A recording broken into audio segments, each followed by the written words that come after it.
All right, ladies and gentlemen, we are here once again at the NMA 2024. We've got Dr. Blackstock with us today once again. Dr. Blackstock, how are you? I'm very good. How are you doing? Doing well. So you do a lot of work with Black women and HIV. First question, what are some of the myths that you're still hearing and still seeing out there when it comes to Black women and HIV? Yeah, so I think, HIV, we'll just say this out front, that, we have really effective treatment now. It's not a death sentence, that people are living very long lives. That said, we know that Black women continue to be really impacted by HIV. About half of new HIV diagnoses every year in the United States are among women are among Black women. When we look at women living with HIV who are Black, they face a number of barriers to getting care, to getting treatment, to being able to take their medication. So I think the myth would be that HIV is over, that it's something that's not affecting our community, it's not affecting Black women, but it's something that does continue to sort of disproportionately impact Black women. So even the term living with HIV has a different meaning now. So people can live, I'm just putting it out there, I'm asking a question, can live long, productive, good lives with HIV. That's what I'm hearing? Totally, yes. We have incredibly potent, effective treatment that is available to all people living with HIV. The issue is, again, around access. So the tools exist, we just have to be able to connect people with the tools, with the treatment, with the care. So, and we know, for instance, in our country there are inequities when it comes to, for instance, health insurance coverage. So that can be a barrier in getting people the care and treatment they need. So when it comes to just protecting oneself and just in general, or even eating healthy with HIV, can you offer some sort of tips surrounding that? Oh, so people living with HIV? So I think, so the reality is, as I mentioned, people are living very long lives, and so when people are able to take their HIV medications as prescribed, see their healthcare provider on a regular basis, we actually find that people are having to deal with just other issues that people who aren't living with HIV are dealing with. So diabetes, high blood pressure. So that's where a lot of what you were saying, we're trying to get folks to eat healthful foods if that's available for them. We know that there are food deserts and things like that that impact our communities and access to healthy foods. So people are just having to deal with a lot of other chronic medical conditions often, depression, which is quite prevalent.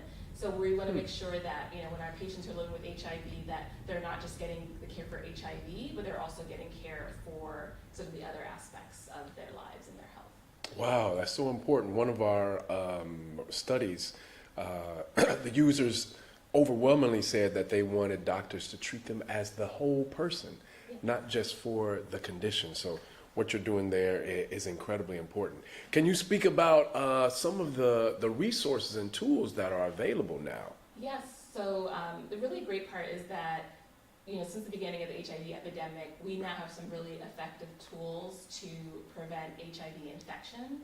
And so we want to make sure that the general public is aware of it, that Black women who are disproportionately impacted by HIV, that they know about it, and that they can get access to these tools if they so desire. And so the really great thing is we now have new tools that people can use to prevent HIV infection, to stay HIV negative. One of those strategies is called PrEP, or pre-exposure prophylaxis. So it's something that a person who's HIV negative can take to reduce their chances of getting HIV. And we have different options now for how to take PrEP. And we know that once people have options, particularly women, it sort of allows people to pick an option that works best, for their life, for their routine, if they have other responsibilities, if they're, the child caregiving, whatever it is. So that's really exciting. And then we also are really working with a lot of healthcare providers to sort of shift the way they message around HIV prevention and sexual health. Often these conversations around HIV are very risk-based and fear-based. And we know that when we start talking to women about what their risk of something is, often it can cause folks to sort of disengage and disconnect from that conversation. And so we are working with, on sort of changing that narrative with the risk to reasons initiative or movement, as some people like to call it, where we really are calling on providers to shift the way that they're framing conversations around sexual health, so that we're not asking about risks or talking about risks, but we're focusing on what are women's reasons for engaging in HIV prevention, for coming to care. Is it that they want to be able to take control around their sexual health? They want to be able to protect themselves from HIV? Is it that they want to be able to worry less about HIV so that they can have more pleasurable sexual experiences? Is it about, self-care and understanding that sexual health is part of our overall health? So really sort of challenging and inviting healthcare providers to think differently about how we talk to our patients around sexual health, so that we can have these really fruitful and generative discussions, and also share what the options are that women can have that are at their disposal to prevent HIV infection.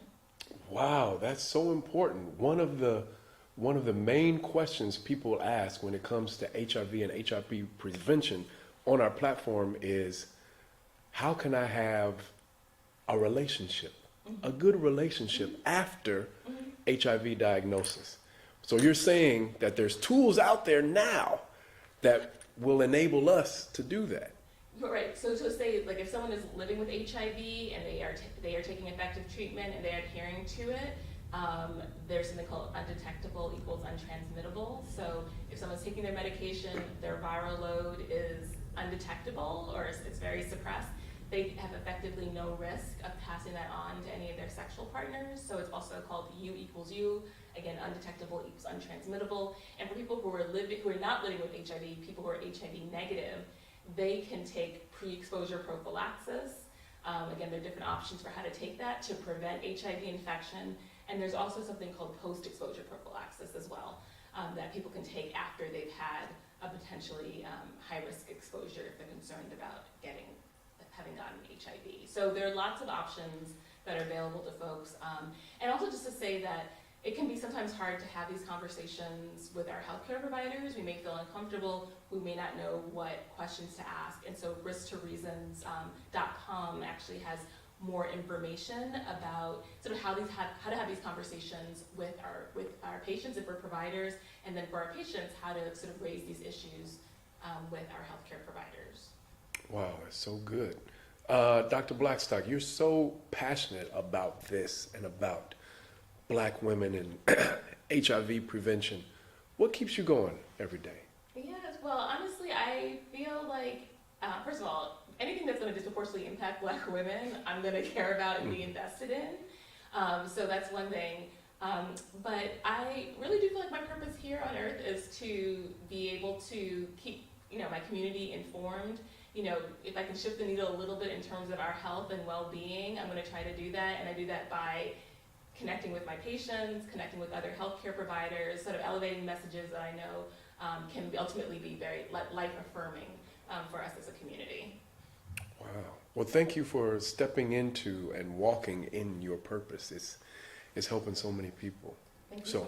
So, last question. How can people find you and find the work that you're doing? Yes, so I'm on LinkedIn. My name is Oni BlackStock, so you can find me that way. I'm also on Twitter at Oni BlackStock, or at Oni_Blackstock.